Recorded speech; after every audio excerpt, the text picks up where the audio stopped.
Good morning, students. Before starting the new topic, I would like to wish you a very happy new year.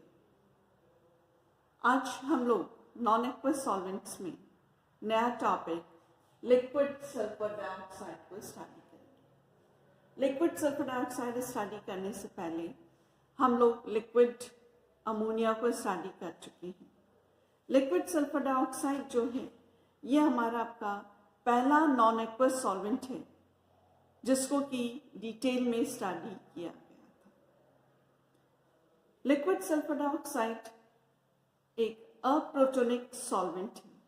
यानी कि इसमें आपका कोई भी proton उपस्थित नहीं है।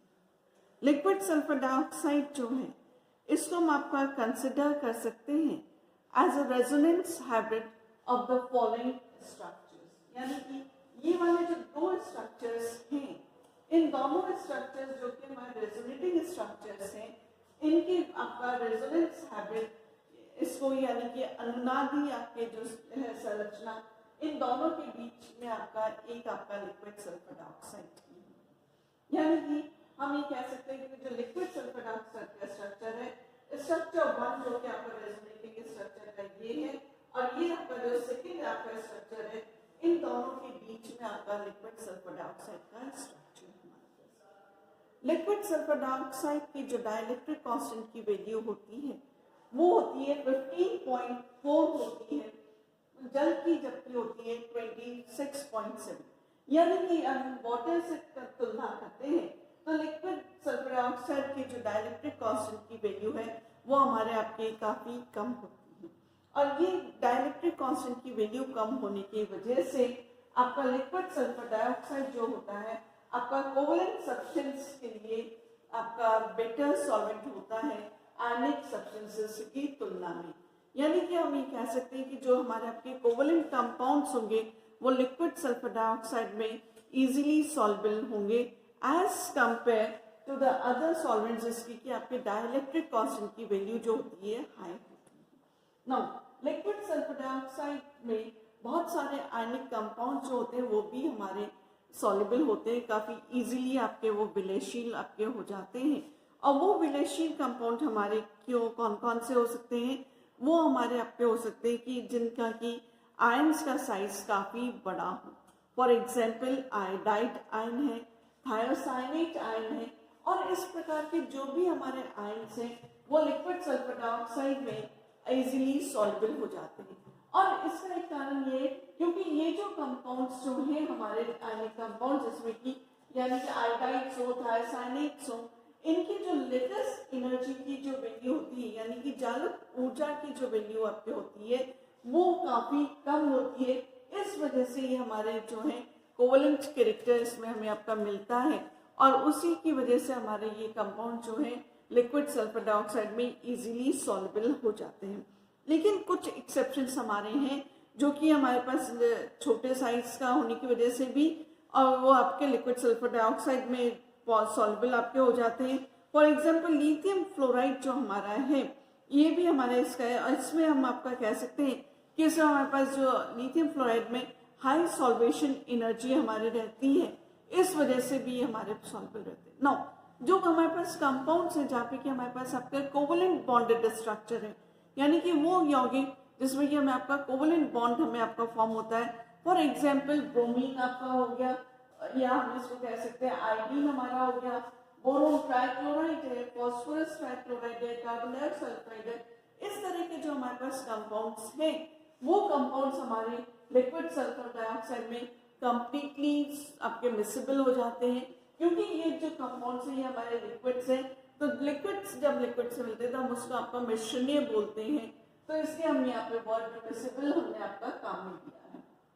लिक्विड सल्फर डाइऑक्साइड में जो कंपाउंड्स आपके सॉल्युबल होकर सॉल्यूशंस बनाते हैं, तो लिक्विड सल्फर डाइऑक्साइड की अगर हम बात करते हैं तो ये आपका लिक्विड अमोनिया और वाटर की तुलना में ये हमारा आपका जो है इलेक्ट्रिकल कंडक्टर्स के जो बात के तुलना में हम बात कर रहे हैं, जो विलय इसमें विलय होने के बाद जो हमें सॉल्यूशन बना रहे हैं, तो उन कंपाउंड्स के लिए ये हमारा आपका बेटर जो है गुड कंडक्टर नहीं है अब लिक्विड अमोनिया और वाटर की तुलना में। लेकिन अगर हम आपकी बात करते हैं, जैसे फॉर एग्जांपल एल्कली मेटल्स हैं, अमोनियम ब्रोमाइड्स हैं, आयोडाइड्स जो हैं, इनके जो आपके जो इलेक्ट्रोलाइट्स हैं यानी कि इनके जो कंपाउंड्स हैं, जब लिक्विड सल्फर डाइऑक्साइड में सॉल्युबल होते हैं तो ये हमारे आपके कंपैरेटिवली बेटर कंडक्टर के जैसे हम आपका काम देते हैं। लेकिन अगर हमारे पास होते हैं मोनो हो, डाई हो या ट्राई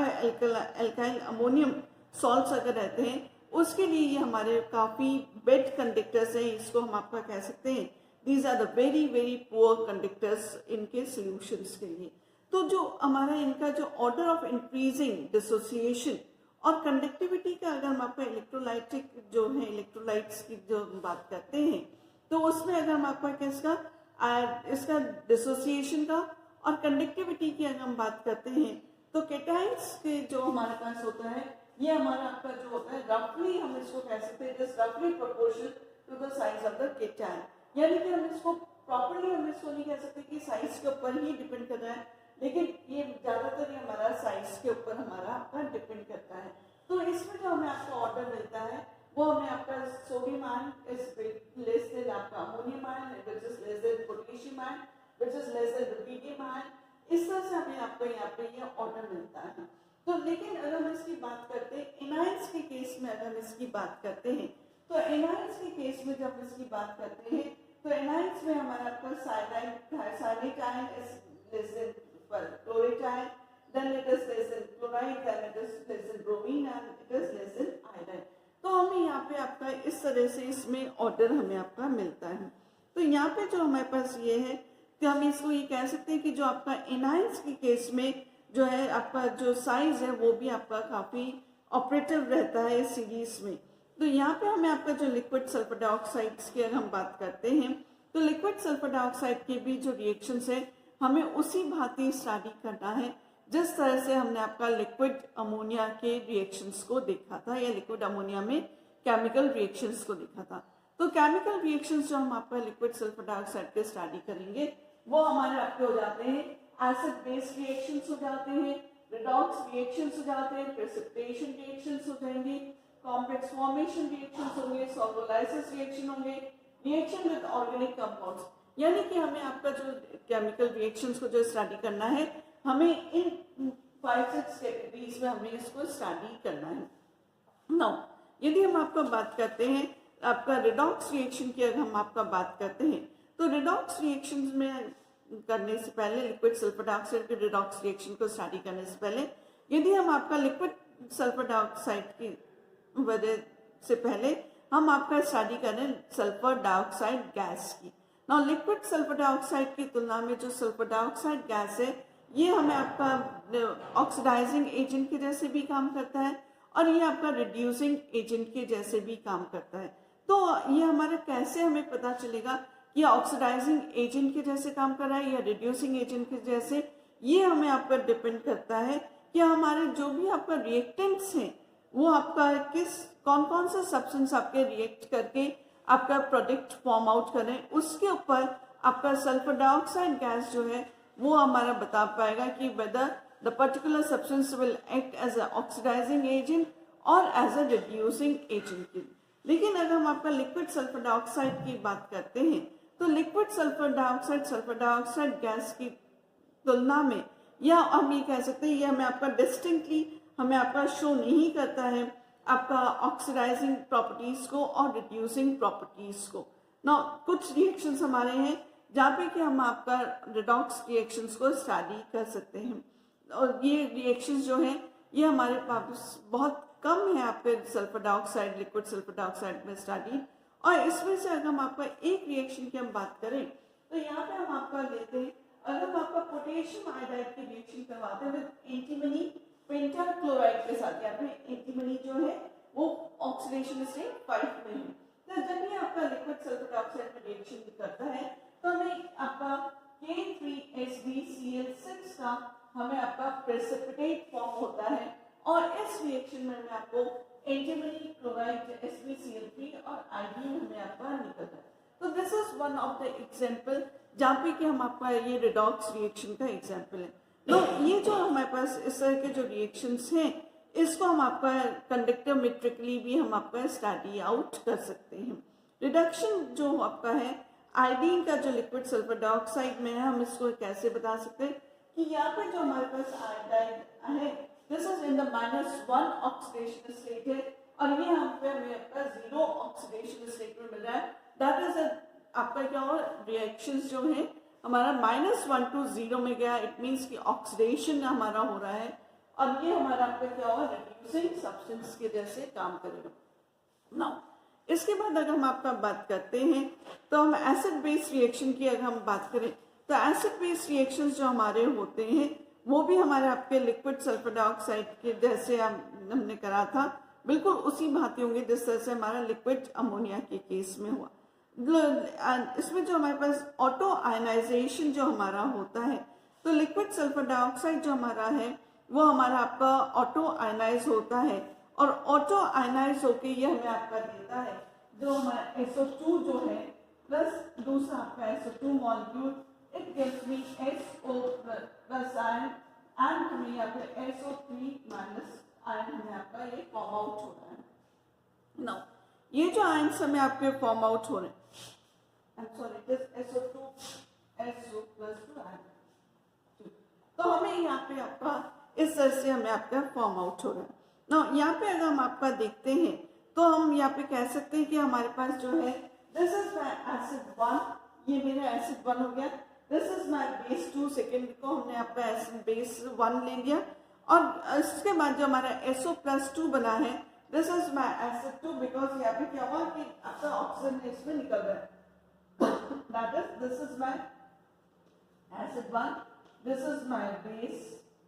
2, और ये हमारा क्या हो गया नेक्स्ट SO प्लस 2 बना, ये हमारा आपका हो गया एसिड 2 हो गया है, एंड SO3 जो है ये हमारा क्या हो गया acid 2, and this is my base 1, हम इसको आपका कह सकते हैं। ना इस तरह से जो हमारे पास आपका जो रिएक्शंस आ रहे हैं इसको हम आपका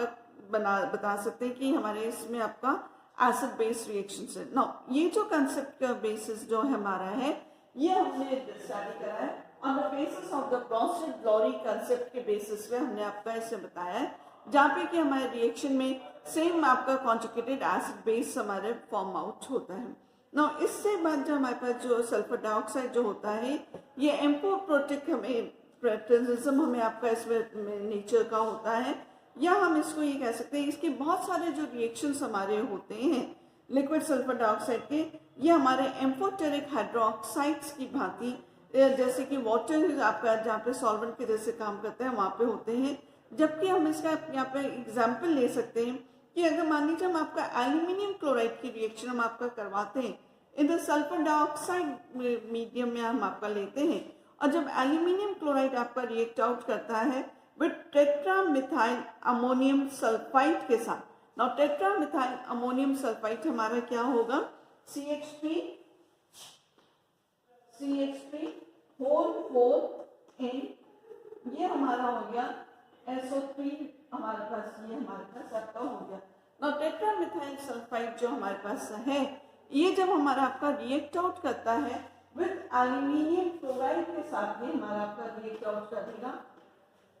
तो ये हमें आपका यहाँ पे जो है कंपाउंड ये हमें आपका एक जिलेटिनस प्रेसिपिटेट फॉर्म आउट होता है, और वो जिलेटिनस प्रेसिपिटेट हमारा होता है एल्यूमिनियम सल्फाइड के बनने की वजह से। दैट इज कि जब ये आपका रिएक्ट आउट यहाँ पे था तो हमें क्या मिला एल्यूमिनियम सल्फाइड हमें आपका यहाँ पे मिल गया,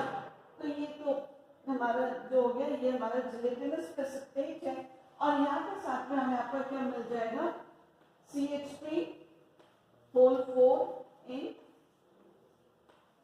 Cl हमें आपका ये का बॉन्ड फॉर्म आउट हो जाएगा। तो जिस तरह से ये जिलेटिनस प्रेसिपिटेट बना है यहाँ पे एल्यूमिनियम सल्फाइड का, ये बिल्कुल उसी भांति होता है जिस तरह से कि आपका जब एल्यूमिनियम क्लोराइड जो है अमोनियम हाइड्रोक्साइड के साथ या आपका सोडियम हाइड्रोक्साइड के साथ रिएक्ट करके हमें आपका एल्यूमिनियम हाइड्रोक्साइड का जिलेटिनस प्रेसिपिटेट फॉर्म करता है, बिल्कुल उसी भांति होता है। तो जो जिलेटिनस प्रेसिपिटेट यहाँ पे हमें मिला है ये आपका रिएक्ट आउट करता है फिर आगे दूसरे कंपाउंड्स के, फॉर एग्जांपल अगर एल्यूमिनियम का आपका हाइड्रोक्साइड आयन है तो ये हमें आपका सोडियम एल्यूमिनेट हमें आपका फॉर्म आउट कर देता है, और ये जो हमारे पास एल्यूमिनियम सल्फाइड का जो कि लिक्विड सल्फर डाइऑक्साइड में हमारे पास जिलेटिनस प्रेसिपिटेट मिला है, ये फर्दर आपका रिएक्ट करता है विद टेट्रामिथाइल अमोनियम सल्फाइड